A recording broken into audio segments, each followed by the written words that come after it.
As comunidades indígenas, em quase sua totalidade nas regiões sul e sudeste, são fortemente impactadas pelo avanço da urbanização, ou seja, as cidades, as indústrias e outros empreendimentos econômicos vão se estabelecendo nos limites ou até dentro dos territórios indígenas. Algumas comunidades, nesses contextos, acabam tendo suas terras reduzidas, chegando-se à completa perda territorial, obrigando as famílias a migrarem junto às margens de rodovias e não raras vezes próximas das cidades ou para dentro delas, geralmente nas periferias. Diante da escassez de recursos ambientais, naturais e de possibilidade de viver na terra e dela prover o sustento, as famílias indígenas, não raras às vezes, migram de um lugar para o outro, nas cidades, praias, parques, margens de rodovias, onde oferecem para comercialização seus produtos artesanais, suas artes em madeiras, tecidos, cipós, taquaras e utensílios de barro, madeira, entre outros. Nessas migrações, eles requerem espaços públicos para colocarem os seus produtos, bem como precisam de lugares onde possam se abrigar do frio, da chuva, do calor e ao descanso. Muitas coisas dos povos caigangues, ela foi atrapalhado pela invasão nos territórios indígenas, né? Antes dessa história, nós trabalhava já com artesanato indígena, né? Fazer cesto, fazer arco e flecha, e do correr do tempo, a nossa mata, os nossos territórios foram invadidos, né? Colocaram muitos índios na rua, né? Nosso material que nós fazia artesanato também ficou um caos, né? Para continuar fazendo esse artesanato, o que falta para nós é o nosso território. A demarcação é importante para os povos, né? Para os povos indígenas, não só pelo povo caigangue. Hoje está em falta de material, né? Há muito preconceito. Parece que o índio está invadindo, né? Quando estão na cidade, nas grandes cidades, né? Essa maior dificuldade ainda, né? Entanto que até na venda de artesanato, os índios, muitas vezes, nossas crianças, muitas vezes são arrastados por alguns indivíduos, né? Não todo o povo brasileiro, mas tem uns que conseguem entender por que eles estão na cidade hoje, né? Para sobrevivência mesmo. Porque quando nós vivia, quando o Brasil era livre, espaço livre, nós tinha nossos básicos, nossa alimentação básica, né? Hoje, como o município se criou em cima das terras brasileiras e também tiraram o sustento do índio, que não tem mais a mata, não dá mais condições, no estado do Rio Grande do Sul, Santa Catarina, Paraná, não sei como é que nós seguremos a nossa língua ainda, né? E esses preconceitos ainda existem, não termina os preconceitos, não só para os povos indígenas, mas contra povos humildes que quer sobreviver, né? E nós nunca vamos deixar de ir para a cidade, porque lá tem alguns alimentos que ainda, por causa que a nossos territórios ainda não está sendo demarcado. Os índios são trabalhadores, eles fazem artesanato, né?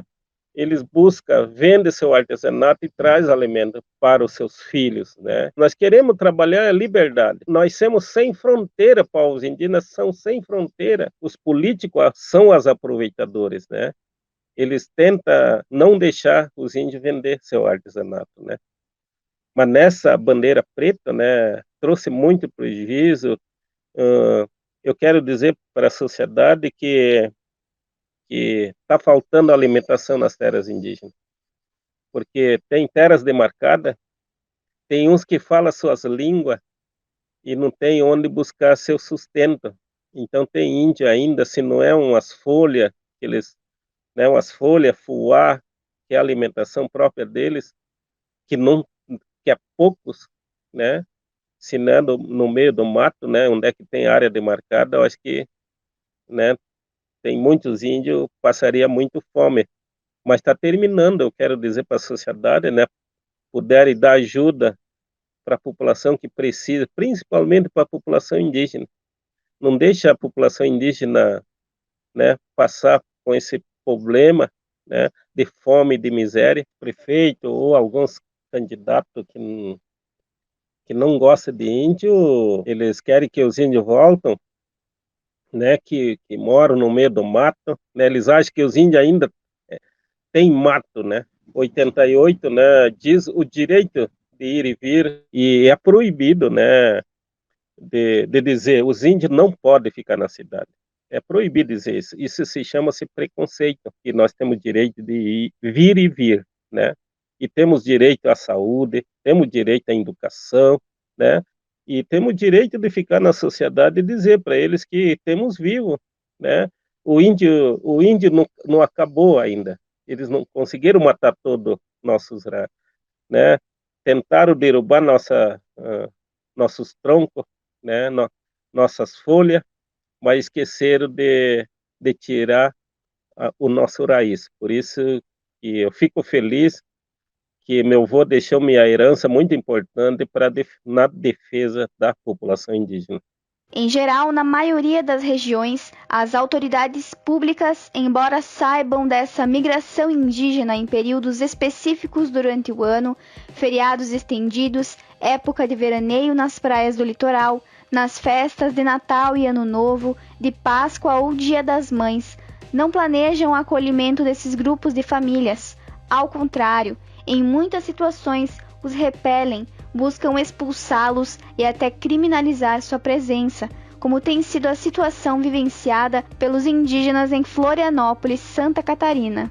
Os municípios precisam respeitar a organização social indígena e a cultura nessa dinâmica, né, que acontece dentro desse processo histórico. Em Florianópolis, por exemplo, a gente tem o caso hoje, atual, né, da ocupação do Tissac, que é um terminal, um anexo do terminal urbano de ônibus, né, abandonado, que foi cedido pela União para uso dos indígenas. Os indígenas reivindicam esse espaço adequado para poderem estar em Florianópolis, por exemplo, há cerca de 20 anos. Então, não é de agora, né? Não é um problema de agora, é um problema que já vem de bastante tempo.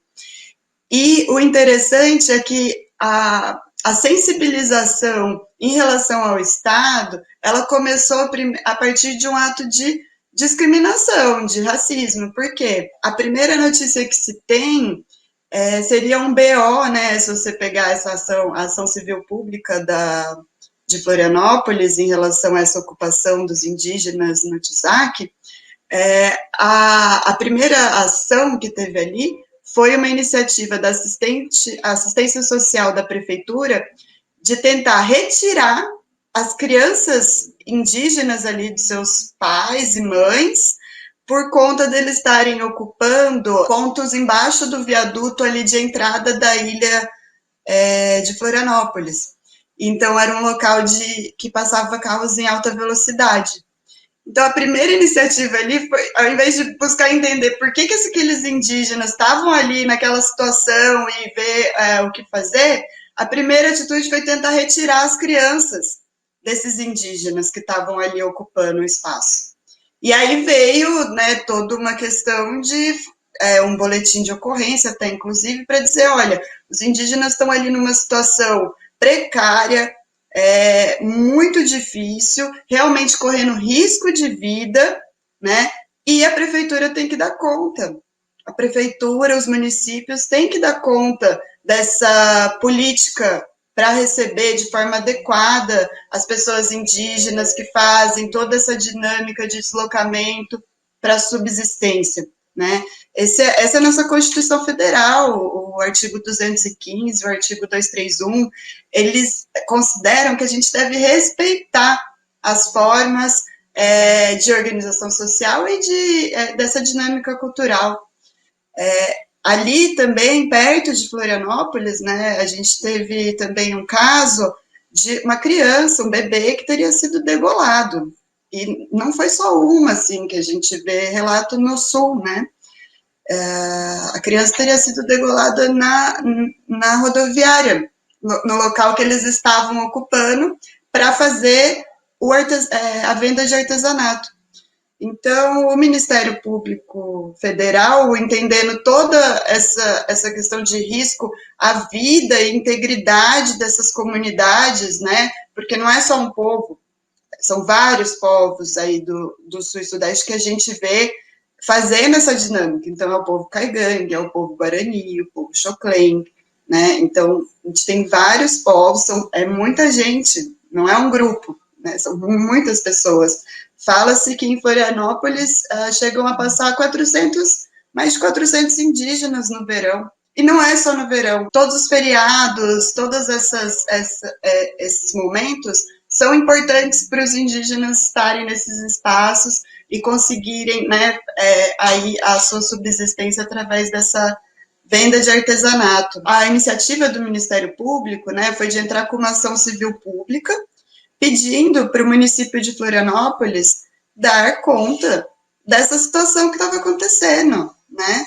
De trazer um local adequado para recepcionar esses indígenas que estavam em risco da integridade física, risco de vida, todos os riscos possíveis ali jogados em qualquer lugar da cidade. Nessa ação civil pública, o Ministério Público Federal foi exitoso, né, e conseguiu o deferimento aí dessa tutela no sentido de proporcionar esse local adequado. Na continuação, o Ministério Público Federal também entrou com uma ação do município providenciar um local provisório enquanto não faz o local definitivo. Nesse percurso, a União cedeu o local do Tissac para esse fim, porém a prefeitura aí vem dizer que não está adequado no plano diretor, que precisaria de uma aprovação da Câmara. E aí começou a pandemia no ano passado, assim, esse acordo feito com a prefeitura já é de 2018. Então, ou seja, há alguns anos os indígenas já estão esperando o cumprimento de um acordo homologado na justiça, né? E a prefeitura veio em no começo da pandemia, o ano passado, e disse que pela própria saúde dos indígenas, eles não podiam ficar ali, eles tinham que sair, né? Enquanto isso, o Ministério Público tinha pedido um mínimo de garantia, de dignidade das pessoas que estavam ali ocupando o Tissac. Então, essas pessoas estavam ali privada, sem instalações elétricas, sem acesso à água, para poder, inclusive, se cuidar em relação à pandemia, né? Elas estavam ali onde a prefeitura estava depositando lixo nesse local, tentando forçar a saída delas, né? Então, o Ministério Público pediu, mais uma vez, que se desse um mínimo de dignidade no local provisório que os indígenas estavam, que sequer é adequado para essa recepção, mas é o que tem para hoje, né? A prefeitura se negou em razão da pandemia. Naquele momento, o juiz concedeu, né, esse mínimo de dignidade, e a prefeitura entrou com um agravo que foi para o TRF4.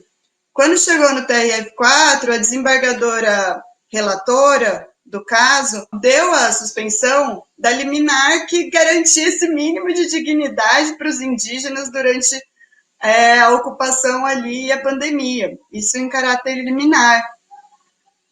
Com essa decisão, a prefeitura foi lá e tentou fazer uma reintegração forçada, uma desocupação forçada dos indígenas. A prefeitura acionou a Polícia Federal, que se negou a cumprir qualquer ordem de despejo, porque não tinha uma ordem de despejo. O que tinha ali era a única decisão que tinha ali era que a prefeitura não precisava fazer nada pela manutenção do espaço, pela limpeza do espaço. Então, os indígenas ficaram ocupando ali de novembro, quase que até fevereiro, sem ter qualquer estrutura. Então, foi realmente uma situação muito precária que aconteceu ali.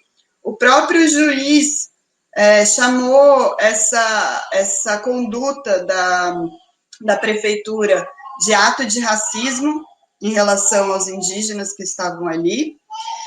E passado todo esse tempo, o Tribunal Regional Federal da 4ª Região resolveu pôr em julgamento, né, e indeferiu o pedido da prefeitura. Com isso, passou a valer a necessidade da prefeitura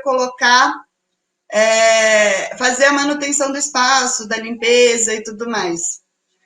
Isso foi agora, em fevereiro, né, assim, já quase final do período de veraneio. Então, eles ainda estão nesse local provisório, né, inclusive ali é tudo aberto, sem qualquer tapume. Teve a chuva agora, quase estragou todos os artesanatos de todo mundo, então não tem um local também para armazenar os artesanatos. Depois de tentar a desocupação forçada, a prefeitura ainda tentou pagar passagem de ônibus, pagar ônibus para os indígenas voltarem para suas terras e dar cesta básica. Só que é um momento de maior acesso, né, às suas possibilidades de subsistência, essa venda de artesanato. Contra essa intolerância, os indígenas nos ensinam que é preciso que avancemos muito no sentido de se respeitar o outro, os seus modos de ser, suas culturas, suas posturas, seus hábitos alimentares, suas vestimentas e seu modo de andar e de estar nas cidades.